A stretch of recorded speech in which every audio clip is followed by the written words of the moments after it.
demonstrated that they're not committed to democracy, because democracy is expressed through the will of the people at the ballot box, and this is what happened. So they went into violent demonstrations.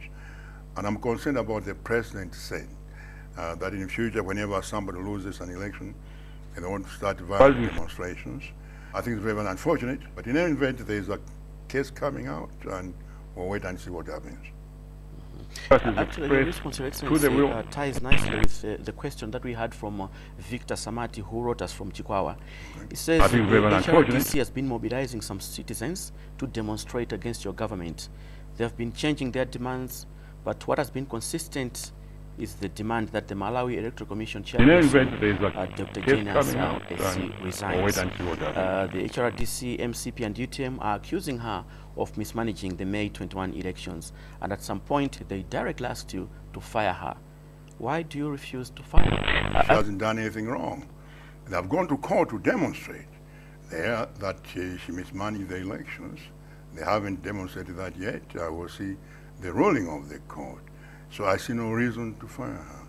She hasn't done anything wrong. We cannot assume that somebody is guilty until in fact they're going through the court processes. This is what we're doing now, going through the courts. So I see no reason to fire her. By the way, observers thought that the Malawi election, the way it was managed, was one of the best and an example for the rest of Africa. By the way, Malawi, through Justice Answer, has been elected as Sadiq African chair of elections. That demonstrates the confidence that the Malawi election have the way to manage that was one of the best and example. We also have a question, Your Excellency, from Mebo Makupete. She's writing from Sengale. She writes, Mr. President, you've been speaking against demonstrations, but the Constitution of Malawi provides for the same. What is your point? Are you against the Constitution? No, of course not. I'm not against the Constitution. No. I'm not against demonstrations either. I'm against violent demonstrations. I'll tell you what. I've demonstrated all my life. You go to Chipembele Highway, we'll demonstrate there against the British with the Chipembele, Aleke Band, and other Chipaband. We demonstrate. Order to see the hall there. No, of course not. I'm not against the Constitution. I've demonstrated in New York. I'm not against demonstrations. Against apartheid, against Rhodesian government, against so many things. I marched on Labor Day. I'm against London, New York, Washington, all over the world I've done so. I support demonstrations because an expression of a point of view must be peaceful. What I'm against is violent demonstrations. In Paris, demonstrations London, that are deliberately planned to be violent. Those are the ones I'm against. Mr. President, we also had a question from Stiveria Chikapa, who wrote us from Mchinji. She says the church played a crucial role in bringing democracy in Malawi. The civil society is considered the bloodline of any functional democracy. How do you analyze the role the two institutions are playing in the present Malawi? Yeah, they're very important, obviously, organizations. The church is very important. It must provide moral leadership in this country, and also spiritual leadership in this country. The government, the economic, physical side of life, they assist with spiritual life. So we complement each other. Now, civil society, of course, they have a role to play in society, work with the government. But I think the problem you have in this country is that some civil societies see themselves as an opposition to the government. Now, you understand, this is an elected government. Some of these civil societies have never been elected by anybody. You go to HRDs or any of them, there is no board of directors. Those self-appointed people have been there for the last 20 years. There is no governance there, there is no democracy, there are no women participants, there is no gender equality there. So these are people who are hypocrites, and what they're doing in this country is very, very unfortunate. Unfortunately, there are many civil society organizations in this country What is the basis of your accusation? The same thing I've already said, that they accompany nobody, they don't make any annual reports, we don't know their source of money and how they spend it, they don't report to anybody, they're not audited by anybody. And that's why this new bill that is before Parliament wants them to be accountable. And of course they're resisting it because they don't want to be accountable. They want government to be accountable, and that's fine. But they too must be accountable. It goes both ways. stop being hypocritical, for once at least, in this country. Next is a question from Filippo Chimwere, writing from Lilongwe, staying on the issue of civil society organizations. He writes, why is it that it seems that it's only your government complaining about how NGOs are abusing donor money in the country? Why not the donors themselves, if indeed there are concerns in this area? I think you have to ask them, the donors themselves. Why is it that they give money to people? The people they know, they don't account for the money. They don't see the results on the ground, other than having a few meetings. Why they give the money, I don't even know. And why they don't ask them to be accountable, I don't know either. I think you have to ask them. They have responsibility. They want the government to be accountable. We are accountable to Parliament and so forth, but they don't want their civil society people to be accountable for whatever reason, but only known to themselves. You have to ask them that question. Your Excellency, talking about issues of accountability, we've recently seen that the International Monetary Fund, IMF, has basically opened the aid taps for Malawi since 2013 to now they've resumed that. What will you do to ensure that you consolidate the gains that have been made here? We'll make sure we'll continue to have prudent financial management, to be accountable, to improve the economy, and so forth. If we do that, I think they'll continue to support us. And I've seen the last 5 years, 6 years now, 5.5 since May 2014, that we have managed to stabilize the economy. The Kwacha has been stable now. Foreign reserves, the highest in the history of this country, up to almost 6 months, more than the 3 years that's normally recommended. The Kwacha has been stable, exchange rates have been. Inflation is at the lowest in the history of this country. And I'm told interest rates, I think the lowest since 1985 or something. I saw a report by the Reserve Bank of Malawi. So I think IMF and others have seen the manner in which you are managing the economy in a very prudent way, and they want to support us. And more than the 3 years. They see what we're doing, and that they want to support us. The Kwacha has been stable, exchange rates have been. Inflation is at the lowest in the history. How does it make you feel? Well, we feel vindicated. We feel good that we're on the right path. It has been very, very difficult. It only is a takeover of this government.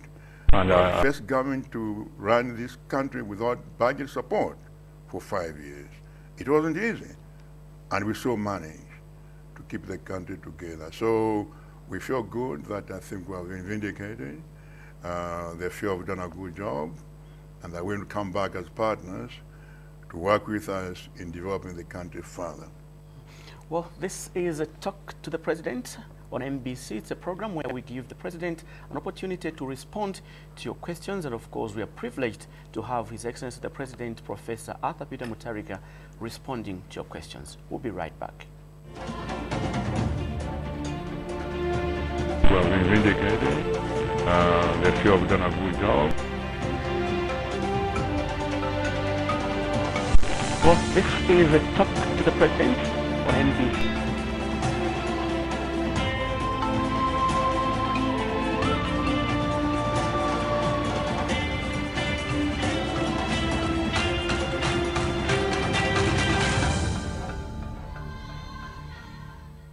Welcome back, Your Excellency. Thank you. We have a question next coming from Felix Dambuleni. He's writing to us from Salima. He writes, in several of the public speeches, you've singled out mindset as one of Malawi's drawbacks. What makes you say so?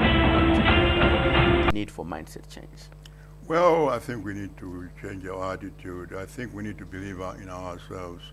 We are too negative. I think we think about this country. What do you mean by the need for mindset? You see, this well, I think we need to take us, change our attitude. I think we need to believe in ourselves. You know what? We are too you negative. see foreigners who come here from other countries, some refugees, without a penny. Within 2 or 3 years, they're driving Prados. We are here, all these years, we can't drive a bicycle. And why is that so? I think one of the reasons that maybe our mindset, that some people come here and see opportunity. In other countries, some refugees, look at this country, so negative. Within 2 or 3 years. You know, we need to change and believe in ourselves. I think we're too much. You see, one of the problems we have in this country if there's a problem, instead of analyzing it, find causes and how to solve it, we spend our time trying to find the driving part. It's either the government or it's witchcraft or something, that's causing our problem. And I think the problem how I'll give you a good example. We need to change I think what very serious blackouts because of water levels, Kariba Dam, and of course there are heavy rains in South Africa. But you won't hear people there blaming the presence of those countries. They know that these are objective conditions that have created this kind of situation, and the government is trying its best. But here, if the low water levels in Lake Malawi, so can't pump those turbines over there down Kapincha, they say it's Peter's fault. You should have made sure that there is enough rain in Lake Malawi. That kind of stupidity, you see, I think is what brings us back. We have got to get away from this mentality of always scapegoating, trying to find somebody to blame. If there's a problem, let's try to solve it. So we need to change our mindset. We need to be positive. We need to see the bottle as half full, not always half empty. Yes, we need to have that kind of positive attitude. And I think if we don't do this, we'll continue to be in a situation where because things are so bad, or the state has failed, and we're damned, and we're that kind of mentality we're totally away from, and begin to think positively. That's what I'm saying. That we must change our mindset. We must be positive. I think where we see as problems, some people see as an opportunity.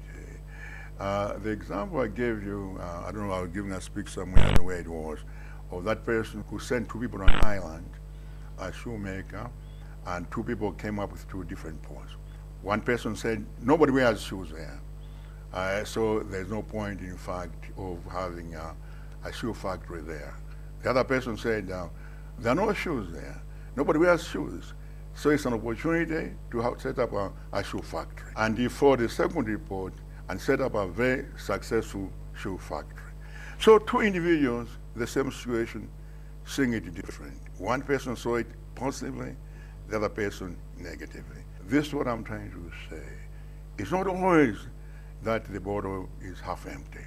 Sometimes it's half full. We have that That's what I'm saying.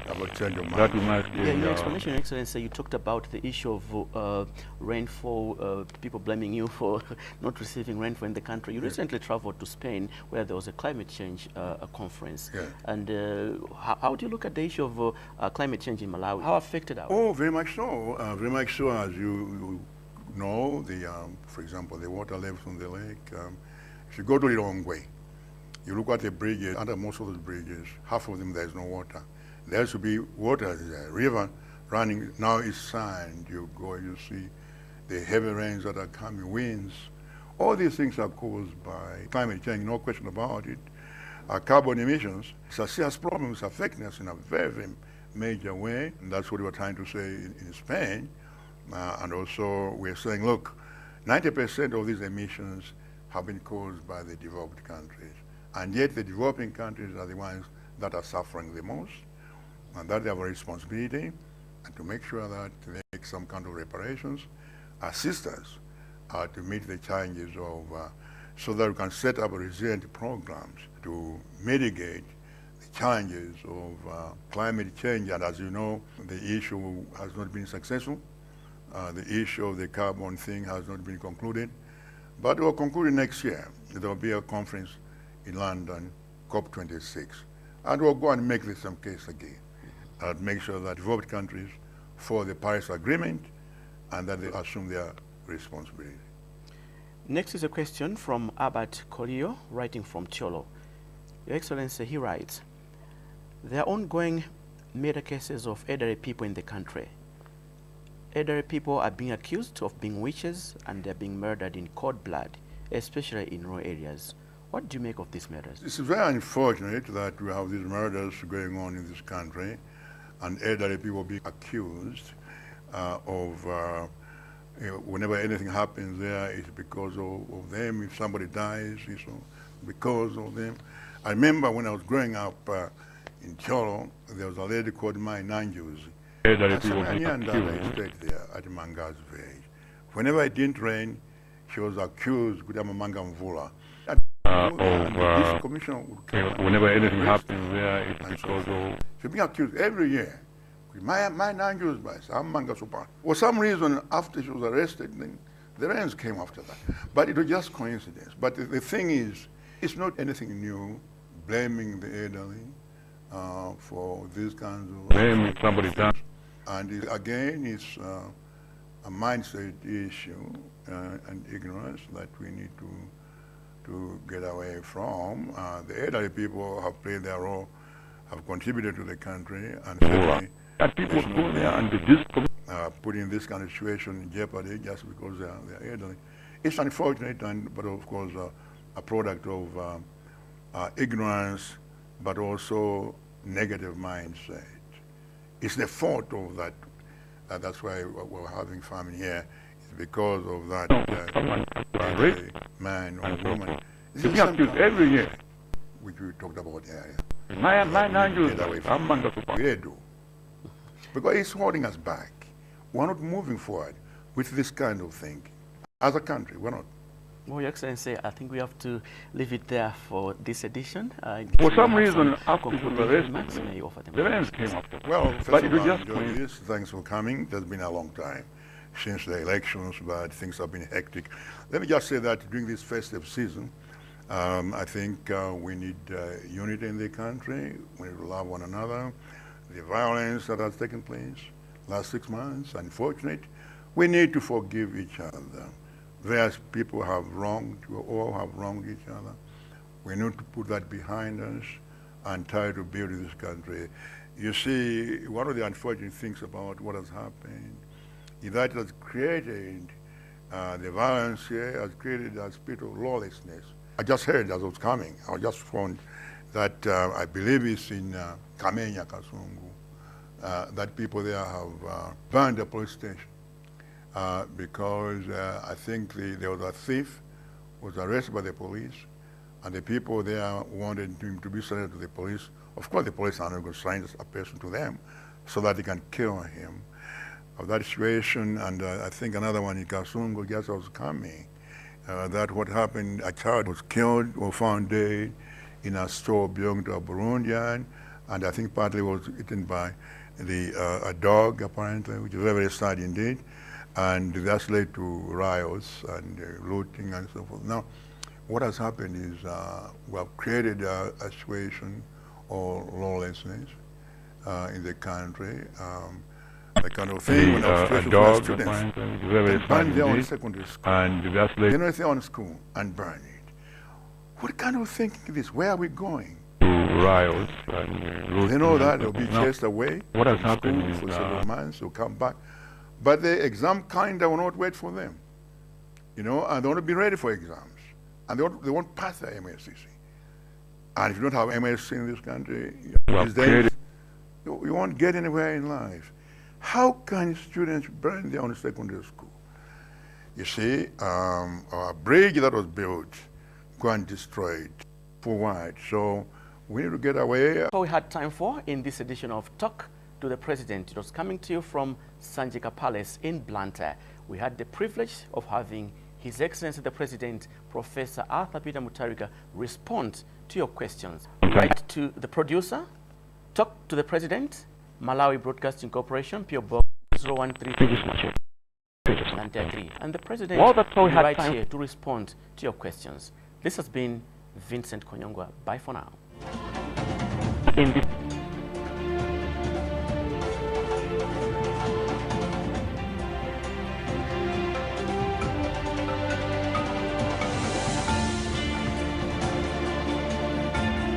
Talk to the President.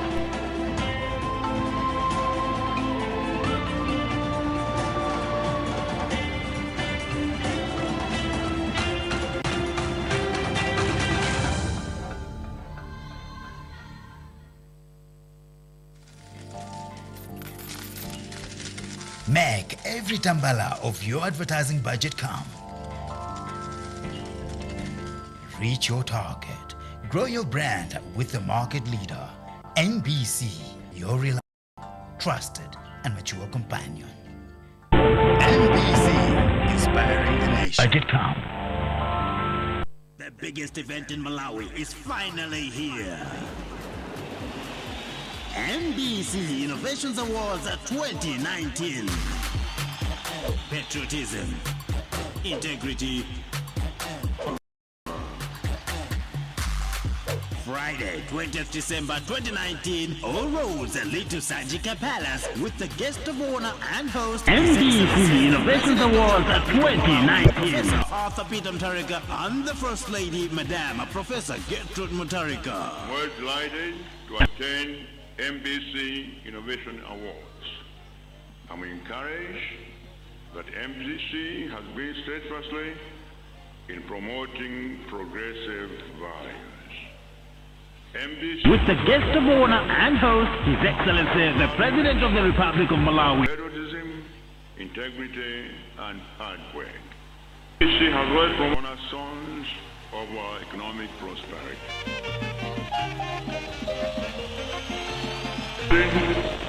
The theme, celebrating innovation for national development. With only 800,000 kwacha for a table of 10 or 80,000 kwacha per herd, witness NBC honoring sons and daughters of Malawi who have done extraordinary national values in various fields of patriotism, integrity.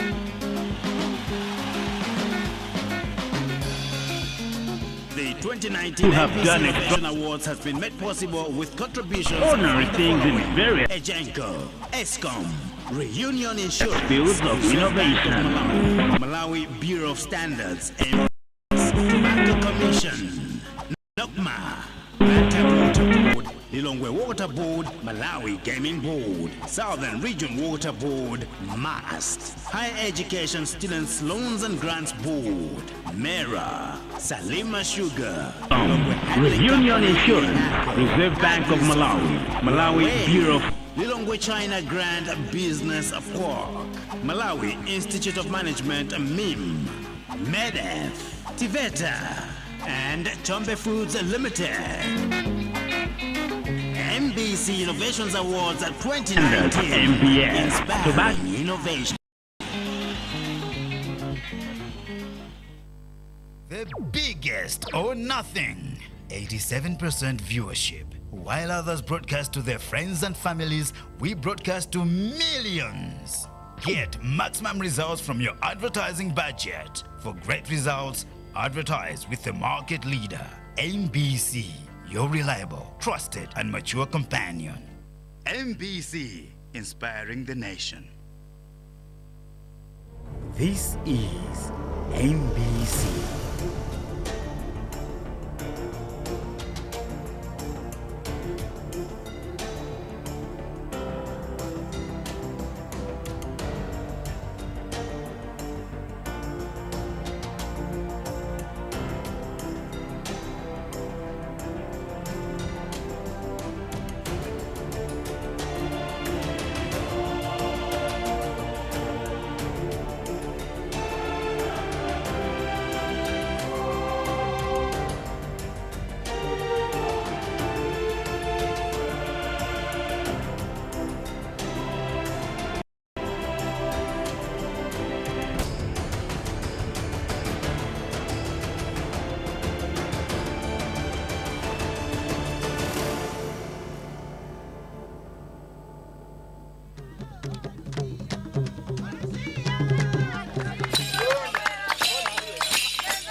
inde ndifosiyana mchikhalidwe ndi magule athu koma ndife amodzi pomanga dziko ndi fuko la Malawi.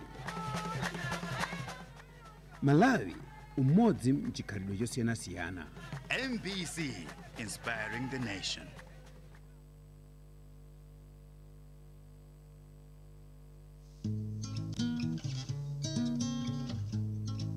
Would you get to buy HD? For a profile, eh? Would you get to buy HD? Kwanje pa profile sina zori pali wantu basima madzoso HD ni mapalira somba zoti jere mmemo ndeni nakanotaya mu office popa fungula somba ndaba bo ajali wote walimu andogwira ife andogwira ntchito mu office timapanga bwanji ba mali mukasesa zinthu zanu kumeneko ndi zinthu pepani fungwa kusina ndiumve kala amene mupangawo ndiye mafuna kuti funga Professor Gerdi Mutalika ndi bungwe jala Beautify Malawi Trust amene akuti cheri samali mizinda yathu komanso malo ogwirira ntchito kuti akhala ukhondo ndi wosiririka tikafuna kudziwa zambiri za Beautify Malawi Trust tipite pa website ya www.beautifymalawitrust.org. akukupatsirani uthengawu ndi ya Beautify Malawi Trust.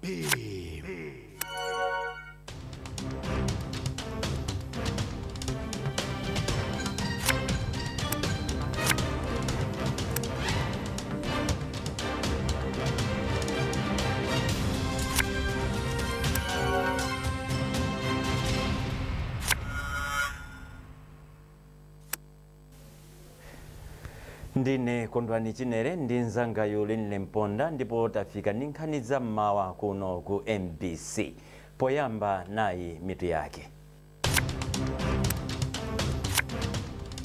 Zokonzekera mwambo wa MBC Innovations Awards wa chaka chino zatha. Anthu amaboma Nsanje ndi Mwanza ayamba kulandira thandizo la kuchipatala kuchokera ku dziko la China. Ndipo bungwe la Musicians Association of Malawi lati Malemu Joseph Tembo anadzipereka kwathunthu pothandiza aluso loyimba mdziko muno.